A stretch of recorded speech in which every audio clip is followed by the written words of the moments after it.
From Hollywood, it's time now for John Lund as Johnny Dollar. Al Harper at Corinthian, Johnny. I have a case here you won't like, but the commission will be good if we beat it. How big is the policy? $200,000. I'm afraid to tell you the rest. Why? It's in Hong Kong. You'll have to travel. Well, you haven't scared me yet. Is there something you're leaving out? Policyholders are people we've had trouble with before. Remember the Trans-Pacific Import-Export outfit? Yeah. I sent flowers to the widow. Trans-Pacific was in Shanghai then. This is their Hong Kong place. Want to take a crack at it? No. But I will. Good. Al, Yeah? I'm scared now.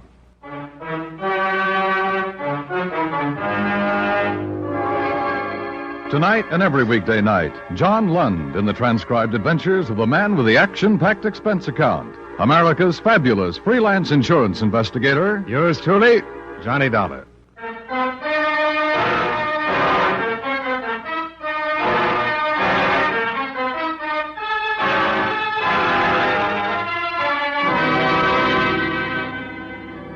Expense account submitted by Special Investigator Johnny Dollar to Home Office, Corinthian Liability and Risk, Hartford, Connecticut. The following is an accounting of expenditures during my investigation of the Trans-Pacific matter.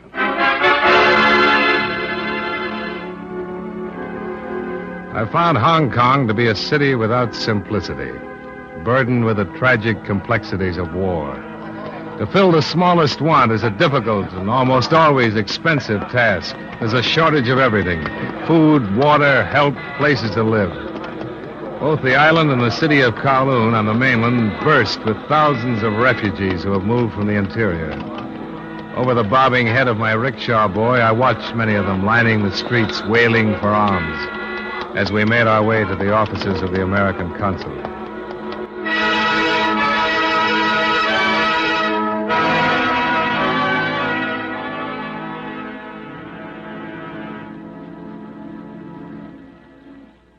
Yes, it is true.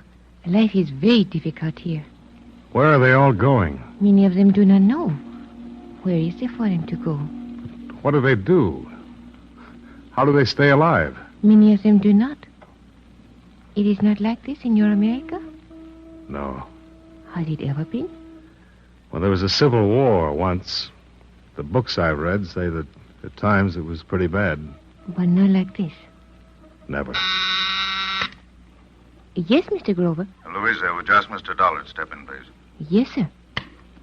Mr. Grover is ready to speak with you. Thanks. Well, Hartford, Connecticut, huh? Sounds florid. I suppose it would. Yeah, it's a pleasure, Mr. Dollar. Same here, Mr. Grover. Yeah, sit down. Yeah, insurance investigation, huh? Yes. Well, now, what's your errand, and what can this office do for you? I'm here to investigate a claim filed by the Trans-Pacific Import-Export Company. Oh, yes, of course. Will Meadow's firm. Destroyed by fire last month. 100%. Or $200,000 worth to my company. Do you know this William Meadow, Mr. Grover? Well, I met him at the American Club now and then. That's about all. Hey, insurance investigators are hired when the company isn't satisfied with something about the claim. On this one, the fire was blamed on vandalism. Well, vandalism has become quite a popular pastime, across in Kowloon especially. Do you suspect some sort of fraud? Frankly, we do, Mr. Grover. Trans-Pacific once had a branch in Shanghai. Hmm. When the war closed in on them up there, their warehouse burnt to the ground, just like this one here. I see. And it occurred to a number of people in my home office that Trans-Pacific did much better by collecting on the insurance at that time than by going through the expense of liquidating. Mm-hmm. I suppose coincidence won't quite do it, will it? Well, now, how can I help you?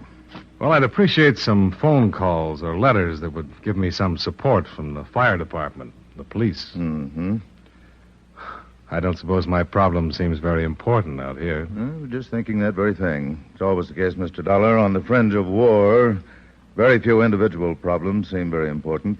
Nor are the individuals themselves in the end. I trust you'll keep that in mind as you conduct your investigation here, huh? I'll try to. Getting help, even time from the police or fire brigade, is one of those individual problems, but I'll do what I can for you. Well, anything will help, Mr. Grover.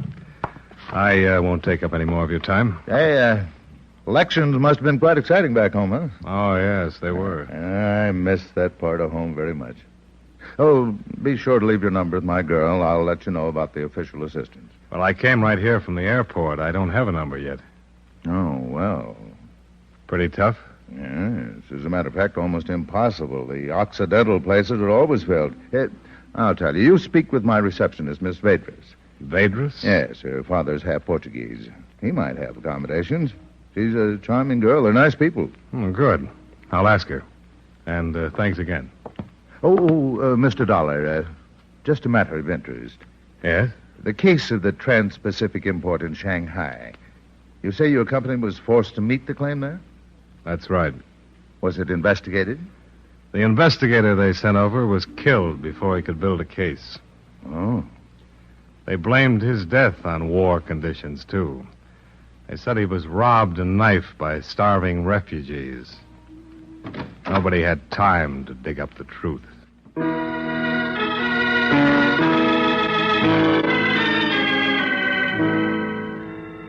Miss Vedras arranged for accommodations at her father's place on a street called Sing Wong, a hill of steps that climbs from the waterfront to the plush European residences on the top of Victoria Peak.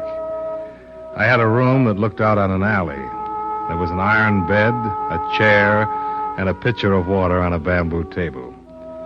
There were no other non-Orientals in the building, but I seemed to be the only one that noticed it. The first night there, I was suffering from a combination of claustrophobia and loneliness. Feelings which at first made me glad to learn that it was she who knocked at my door. Hello, Miss Vedras. Hello, Mr. Dollar. Mr. Grover contacted a man named Harrison. He's at the fire control office here. Oh? Mr. Grover asked me to tell you that Mr. Harrison will see you tomorrow morning. Oh, that's good. Won't you come in? Are you comfortable? Oh, thank you. Yes, I am. This is fine. I don't have much to offer you. Cigarette? Scotch? No, thank you. I am very curious. About what? Why you are here?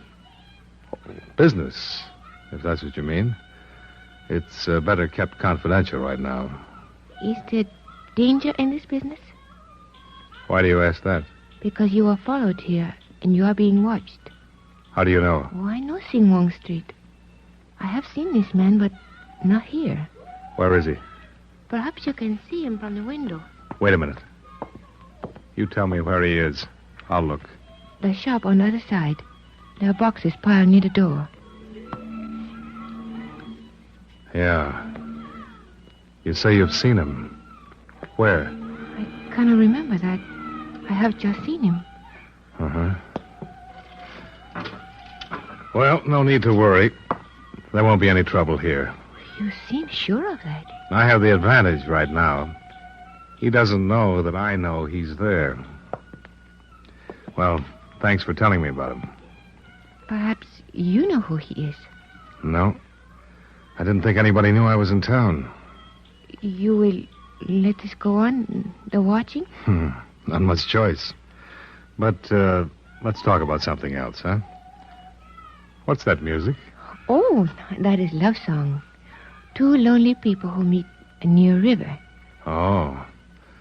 In America, the songs are different. Oh, yes, I know. I like them. Do you know many Americans? Oh, yes. At the consulate office, I see them all the time. I want to marry one. Well, I'd say he was a very lucky American. You misunderstand. I do not mean there's only one. I want to marry an American who would take me from China. There is no other way. You hate it that much? There's nothing else to do but hate it. There's no good here, always trouble. The Chinese are patient people, but I'm not all Chinese, and I cannot make myself be patient any longer. I want to go to America where people thrive on impatience. You know, I would think from what I've seen of them, the Americans are the most impatient people in the world. They say we kill ourselves that way. Heart and stomach. But still you live longer and better. What about your Portuguese people? Oh, they're gone. You think I'm bad to be this way? Oh, no. No, I didn't say that. I'm not bad. I hope you find your American, Miss Vadris. You want me to go now? Well, I think you'd better. I'll see you tomorrow. Yes. Good night.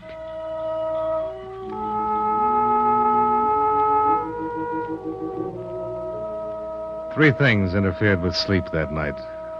The pleading in the eyes of the girl.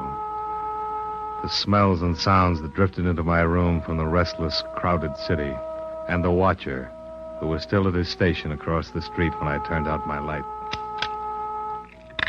The toughest part of the case was that failure in Shanghai where the agent had been killed. It was a sobering memory. And for that reason, every face on Sing Wong Street was a suspicious one. In every group of Hong Kong Chinese, a potential assassin, with my watcher the first to be reckoned with. Gun in hand, eyes on the street, I fell asleep that night, watching him.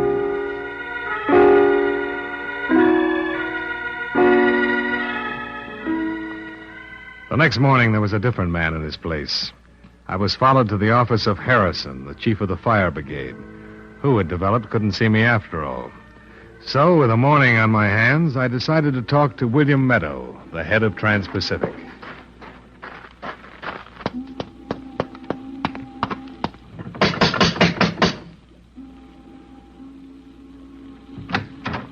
Oh, yes, sir. Mr. Meadow at home? Oh, yes, sir. You give name, please. Who is it, Lim? American gentleman. My name is Dollar, Mr. Meadow. I'm from Corinthian Liability, Hartford office. All the way from the States? That's right. Let him in, Lim. Oh, you come in, please. What did you say your name was? Dollar? Now, what's the matter with that company, anyway? This doesn't have to be They unpleasant, sit Mr. back Meadow. there in Hartford with nothing to worry about but Sunday's golf game. They don't know anything about the conditions we're working under. They do know that your fire here pretty much follows the pattern of the one in Shanghai. And of course it does. The conditions are the same. Including the starving refugees, the kill and rob the investigator? I tell you this now.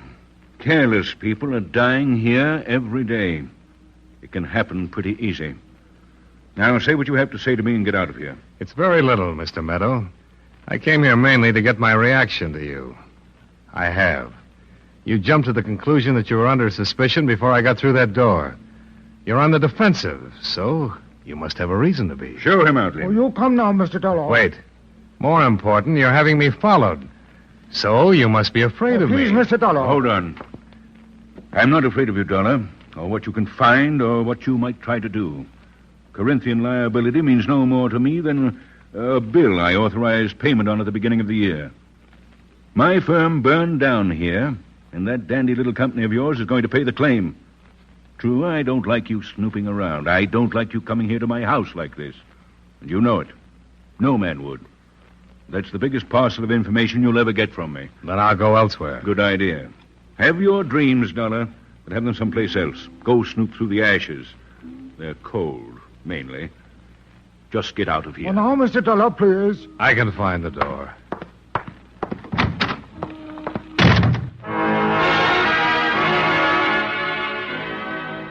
Two things came out of that conversation with William Meadow.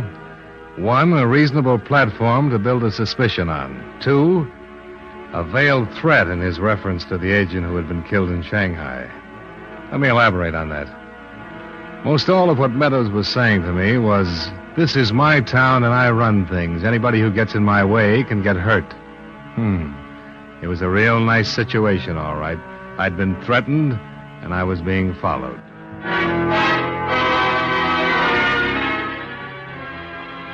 Expense account item 2, $7 for scotch. I rickshawed back to my hotel, locked myself in, and took up my vigil by the window. Same watcher, same kind of night. In a city where life was supposedly so cheap, mine began to grow expensive.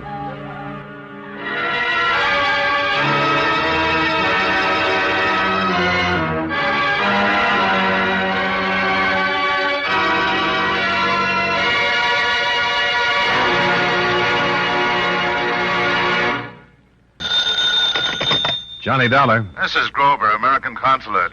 Oh, hi. I'm back in my office. Do you know why? Why? Because Superintendent Clyde of the Hong Kong police telephoned me. He's very upset over your attitude, asked me to speak with you. I told him I did speak to you earlier tonight, warned you to be cautious. I've been cautious, Mr. Grover. I just scalped a two-bit thug that William Meadow had on me. The next one on my list is Meadow himself. What do you think of that? Oh, use your head. Look, Meadow's claim on his warehouse is no good. He hasn't liked me peeking around proving it's no good. Louisa Vedras was killed by him or one of his men because they thought it was me. And something's got to be done about it. Well, I agree, but will you come over and talk first? All right, Mr. Grover. But don't try to stop me.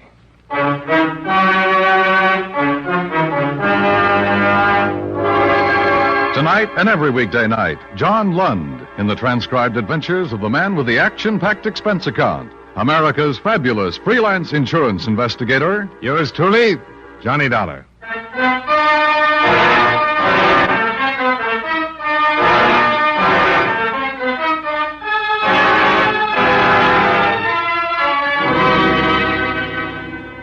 Fifth day in Hong Kong. Expense account submitted by Special Investigator Johnny Dollar to Home Office, Corinthian Liability and Risk, Hartford, Connecticut. The following is an accounting of additional expenditures during my investigation of the Trans-Pacific matter. Expense account item 14. $48 American. Rental on 35 Packard. I got tired of rickshaws.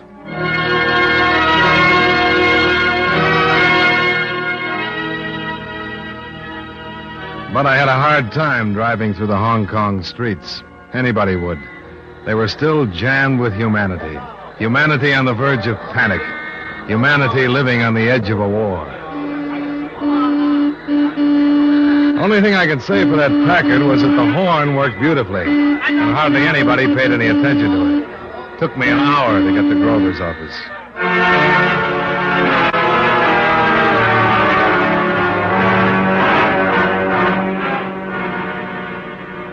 He gave me a drink and listened to my story. Are you sure this man who's been following you is in the employ of William Meadow? Positive, he told me. Yeah, but under duress. He had a knife and a gun on him. Sure, I'd arrest him. I'd arrest anybody with that kind of equipment, Mr. Grover. Wouldn't you? Ah, calm down.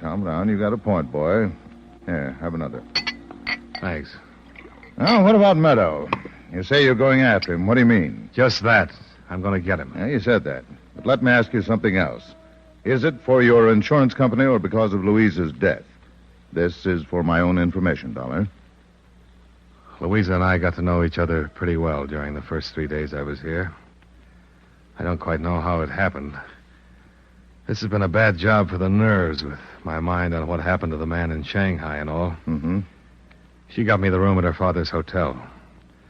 She was there when I came back after a pretty bad day. I didn't know who was following me, and I guess I needed somebody to be with. So she stayed for a while. And she was there the next night, waiting for me in the room. And she was waiting for me to come back the night she was killed. That answers me. Don't you see? They killed her thinking it was me. You're sure of that? Of course. As sure as if I'd had a camera on the whole thing. But I can't move these police here. I can't get them to do anything. You don't understand these people here. They have to be cautious. Well, I don't. Not anymore. Look, I can't come into her life for 2 days and be responsible for her death and then not do anything about it. So you're going after Meadow? That's right. Well, I promised I wouldn't try to stop you. Yeah, thanks. But be careful.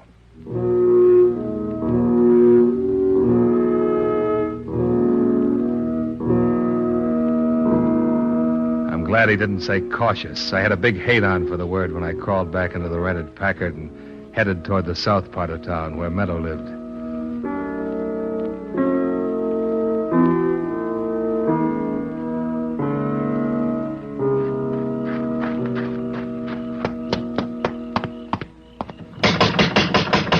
Meadow? Open up. Somebody open up or I'll shoot this lock off. Oh, who is it? It's Mr. Dollar. I've been here before. Open the door. Let me in. Hurry up. Oh, you wait. Oh, hello, Mr. Dollar. Mr. Meadow, he not here. You come back next week. Oh, no, please, you wait. Mr. Meadow, he not here, I tell you. Close the door. Oh, Mr. Meadow, he not here. Meadow! Meadow! He not here. You come back. Where is he? He say he come back next week. You come back then. He see you then. Now you go. Look, I've got to find him. If you know where he is, tell me. Oh, he come back next week. Now, listen. I don't want to hurt you. Do you understand? Oh, do not hurt. But I will hurt plenty if I don't find out where he is. It's important. Now, tell me. Where is he? Oh, he say not to tell anybody. Tell me. Oh, Mr. Meadow, he fire me if I tell. Tell me. Oh, all right. Oh, he go Kowloon. Kowloon, eh? Oh, yes, Kowloon. You find him there. Then you go with me. If he's not there, then I hurt. Once more. I have to find him. Where is he? All right, I tell you, Repulse Bay. What? Repulse Bay. Repulse Bay? On the other side of the island? Where the big hotel is? Oh, yes, he there. Can I call him there on the telephone? Yes, you call. Is he at the hotel? Oh, no, he have cottage, number 7, last one. Where's the telephone? Oh, please, you not tell how you learn he there, please. No. Oh, telephone. Call the number. Oh, I no talk. I'll talk. Go ahead.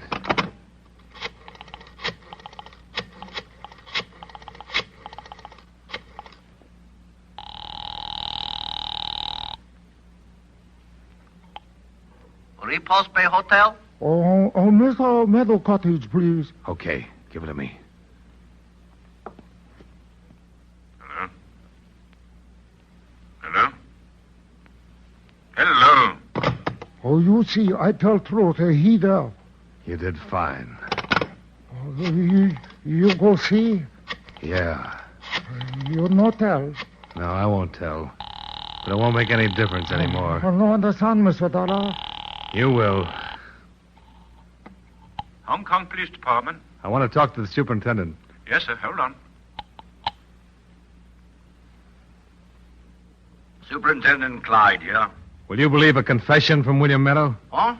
Who is this? Mr. Dollar? Yeah. What is this about a confession? Meadow's going to make one. Oh, now, see here. He's at Repulse Bay, Cottage 7. I'm going there now. If you want that confession, have some men there. Outside in an hour. And quiet till it's finished. I warn you, Dollar, any illegalities on your part will be answered for. Oh, you go now, Mr. Dollar, huh? Yeah. I go now.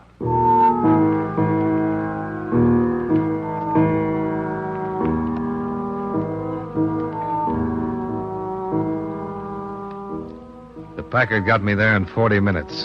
And I was in front of Cottage 7 when the police cars slid in with lights and motors turned off.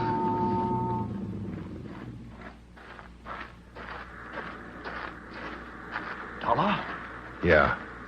Let's get away from the house. Oh, Dollar, we came here not because of what you said on the phone about getting a confession, but to see to it that nothing happens here that would better be prevented. Thank you. Wait.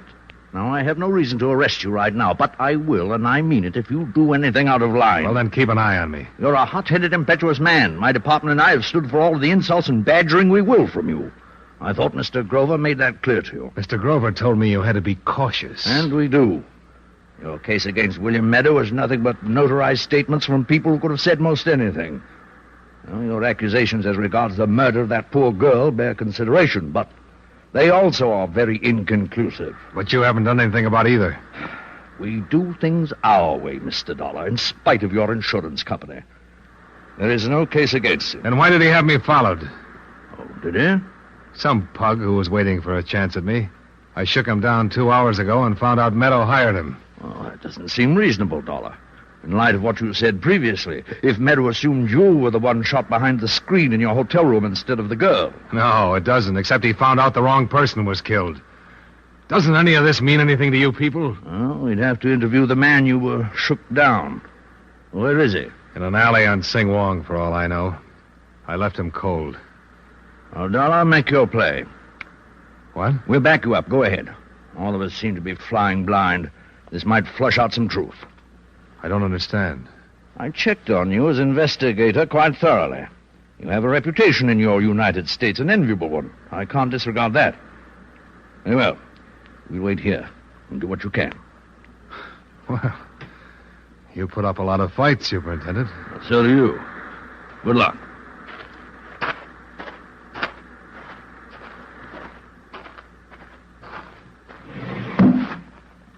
Who is it? It's Dollar. Who? Dollar. You know I'm still alive. You know that girl was shot instead of me at the hotel room? I don't know anything. Meadow, I want you to go back to town with me and make a statement to the police. Are you crazy? Oh, no, I'm not crazy. I'm here to clear up two things, her murder and that fire. And you know I'm going to do it. Do I? I stopped that man you had following me. His statement will put you in plenty of hot water. Go away. I said I wanted you to come with me. I heard you. Will you come down or shall I come in? Come on in. We'll talk about it. It'll be a pleasure.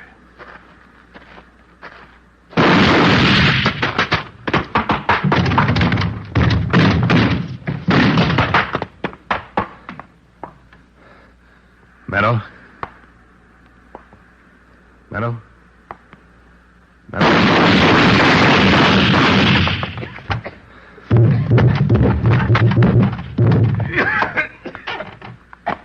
Meadow. You should have known you wouldn't take me down. I hated you when you... What? I hit you, didn't I? Oh, just in the arm. It'll be all right. Should have been your stomach. You're cashing in, Meadow. How about it? A statement. No. Tell it, Meadow, how you fired the warehouse. And about the girl. It can't hurt you now. I'll tell you nothing. Oh, you all right? Yeah. Meadow. Meadow. Should have got you it.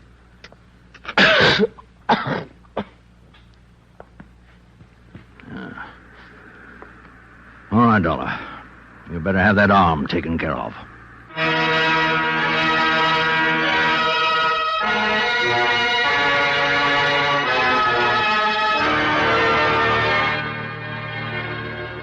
Expense account item 15. $43 even. Medical fees and hospital charges.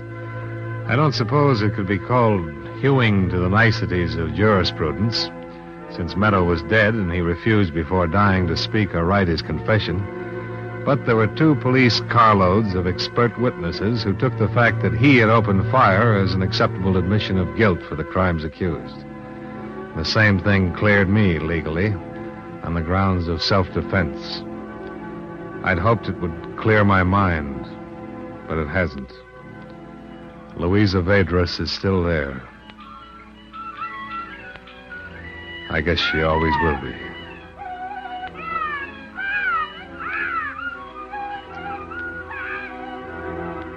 Nothing good came out of this assignment except saving your company some money it didn't know it had. Item 16, same as item 1, plane fare back to United States. Expense account total, $4,515. End of 5th day. Yours truly, Johnny Dollar.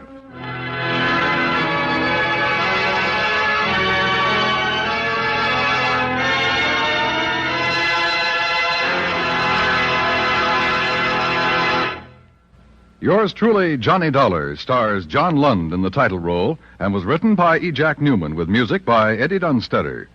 Featured in our cast were Joe Kearns, Lillian Baeff, Robert Griffin, and Bill Johnstone. Yours truly, Johnny Dollar, is transcribed in Hollywood by Jaime Del Valle.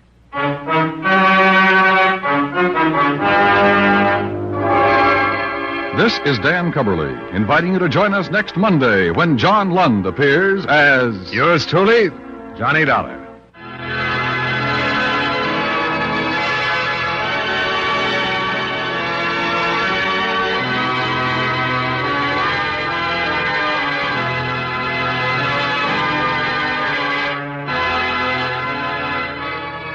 And remember, you meet adventure when you meet Johnny Dollar on the CBS Radio Network.